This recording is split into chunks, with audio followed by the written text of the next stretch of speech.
पहली बार इस साल एक नए इंपीरियल किंग का फिल्म निकला है। 2016 के बाद से फर्स्ट इंपीरियल किंग जो बने हैं वो है मिस्टर विकास घोष। एक बार जोरदार तालियों से स्वागत किया जाए।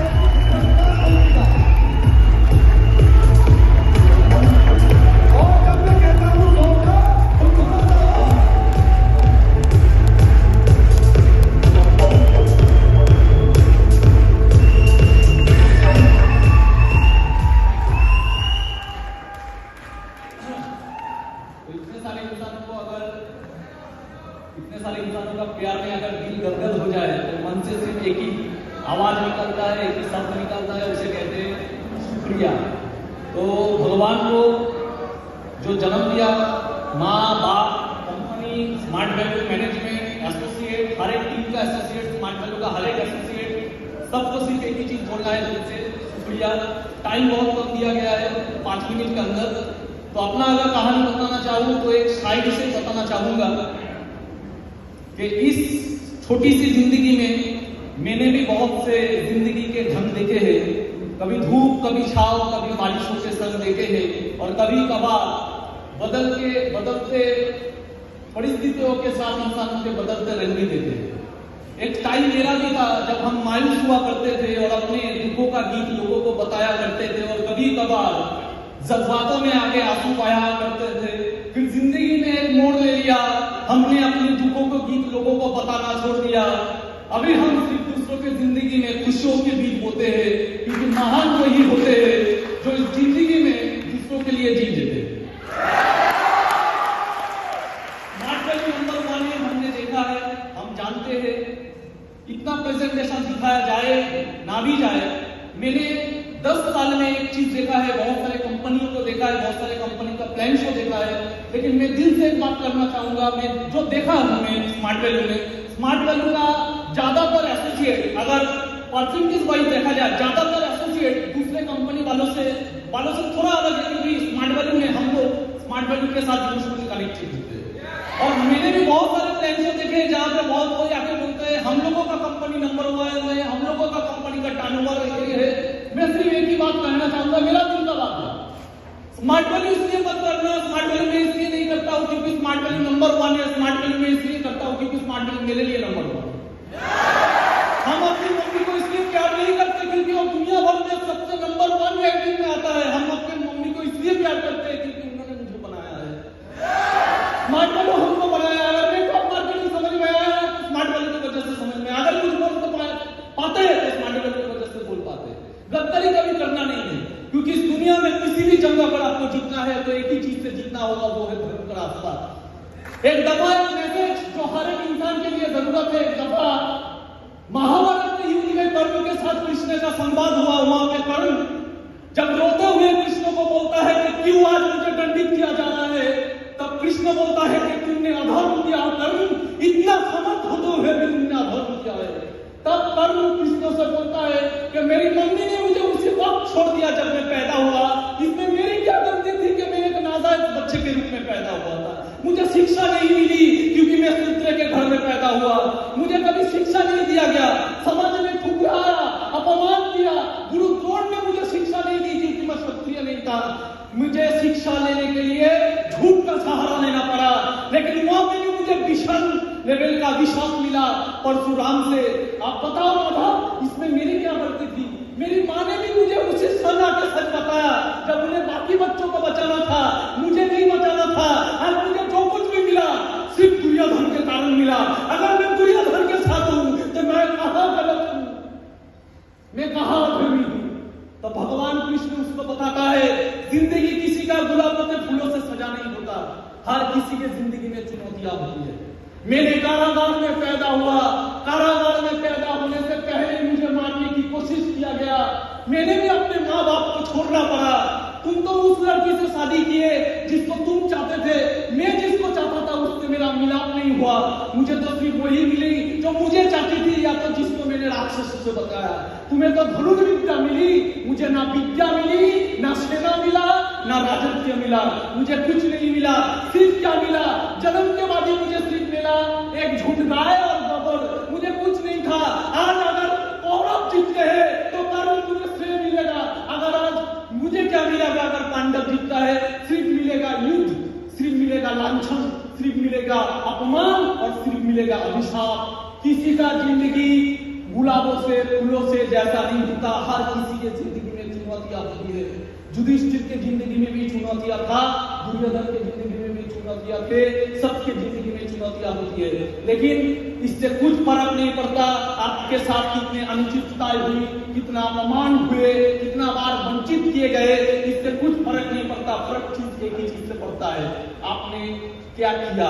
आप सही थे, आप सही थे नहीं, आपने धर्म का साथ दिया नहीं। जो धर्म के साथ रहेगा वही एंड तक जीतेगा। ये जीवन एक कुरुक्षेत्र है, एक जीवन एक कुरुक्षेत्र है। युद्ध में जो सच्चा रहेगा, आपके साथ आपके सीनियर ने क्या किया, कुछ फर्क नहीं पड़ता। आपका बिजनेस में कितना दिन हुआ, कुछ फर्क नहीं पड़ता। आपको सम्मान मिला कि नहीं, कुछ फर्क नहीं पड़ता।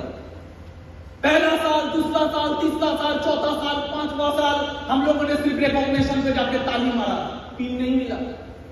लेकिन सपना क्या था, सपना था समाज वालों का लीडर के देख के सपना पैदा हुआ कि एक अलग जिंदगी है, हम जहां पे खड़े होंगे बाकी लीडर एक तरफ, हम एक तरफ, ऐसा एक सपना था।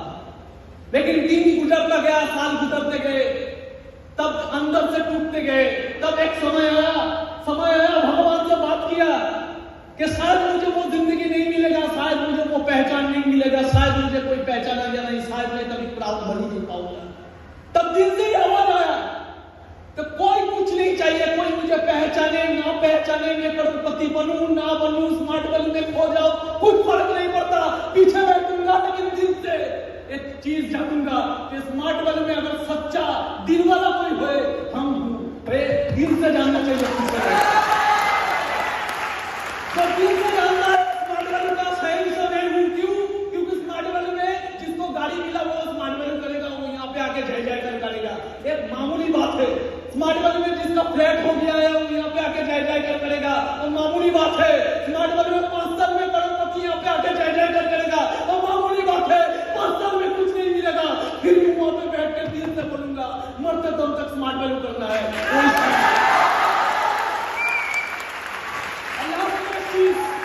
जिंदगी में स्मार्ट वैल्यू मिल जाए, जिंदगी में हम स्मार्ट वैल्यू के साथ कनेक्टेड हो जाओ, सब कुछ सही है।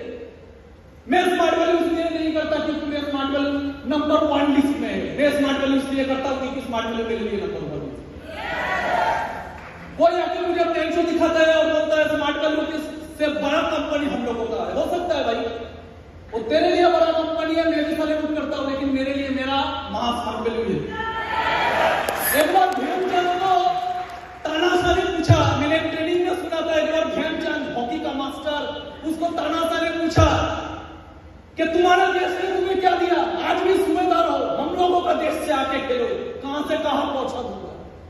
जब देश का सवाल आया तब ध्यानचंद ने बोला, अगर देश का सवाल आया, अगर खेलना ही है, मैं अपने देश से खेलूंगा, क्योंकि मेरा देश का जिम्मेदारी नहीं है मुझे आगे बढ़ाना, मेरा जिम्मेदारी है मेरा देश को आगे बढ़ाना। कितना बढ़ाना है, हो सकता है कर दिया है, करोड़पति निकल गया है और भी निकलेगा। स्मार्ट वैल्यू का काम नहीं है मुझे आगे बढ़ाना, मेरा काम है ऑल ओवर इंडिया में स्मार्ट वैल्यू का और इस देश में एक चीज चाहिए, अर्जुन तो आपको होना होगा, धनुर्विद्या तो आपको सीखना होगा, धर्म के रास्ते पे तो आपको जाना होगा, लेकिन सब मिल गया। एक चीज अगर नहीं चुनोगे तो मर जाओगे। वो चीज है क्या? एक इंसान जिसके जो आपसे भी ऊपर है। इस दुनिया में इतिहास बोलता है एक इंसान होना चाहिए जो आपसे भी ऊपर है। एक बार माता लक्ष्मी ने नारायण से पूछा, भगवान आपके दिल के आधे भाग में शंकर जी है और आधे भाग में मैं हूं, तो तब नारायण बोलता है कि मेरे हृदय के आधे भाग में शंकर जी है और आधे भाग में आप भी हो। तब माता लक्ष्मी कहते हैं मैं भी हूं, इसका मतलब और कोई है? बोला हाँ, कौन? मेरा भक्त। मेरा भक्त, एक तरफ मेरा गुरु, एक तरफ मेरा भक्त, एक तरफ मेरा भक्त के साथ मेरा फैमिली और देवी लक्ष्मी आप। स्मार्ट वैल्यू में भी खो मत जाना, दिल के एक अंदर में रखना अपने गुरु को और एक अंदर में रखना अपने टीम को और अपना पत्नी को, अपना प्यार को, अपने परिवार को, लेकिन एक तरफ रखना भगवान विष्णु भी रखता है, एक तरफ रखता है अपने गुरु को, एक तरफ रखता है। या तो इस मन में गुरु होगा या तो इस मन में गुरु होगा, क्योंकि मन भटकाता है, मन उलझा हुआ है, इस मन में विवाद है, इस मन में द्वंद है, इस मन मायावी है। इसलिए कहते हैं इस मन में है द्वंद और इस मन में युद्ध है। इस मन में है द्वंद, इस मन में ही युद्ध है। युद्ध मतलब समझ रहे हैं तो हम लोग कभी कभी फोकस हो जाते हैं, कभी कभी डिफोकस हो जाते हैं। इस मन में ही द्वंद है, इस मन में ही युद्ध है। और इस मन को चाहिए कौन? इस मन को चाहिए गुरु। इस मन में ही द्रोणाचार्य है, इस मन में ही कौन है? कृष्ण। इस मन ही कौन है? दुर्योधन। इस मन ही कौन है? पार्थ। और इस युद्ध में आपको समझना है क्या चीज है यथार्थ। इस युद्ध में अगर आपको जीतना है तो आपको यथार्थ काम करना पड़ेगा। यथार्थ मतलब जो बंगाली में कहते हैं यथार्थ माने की क्या करते हैं?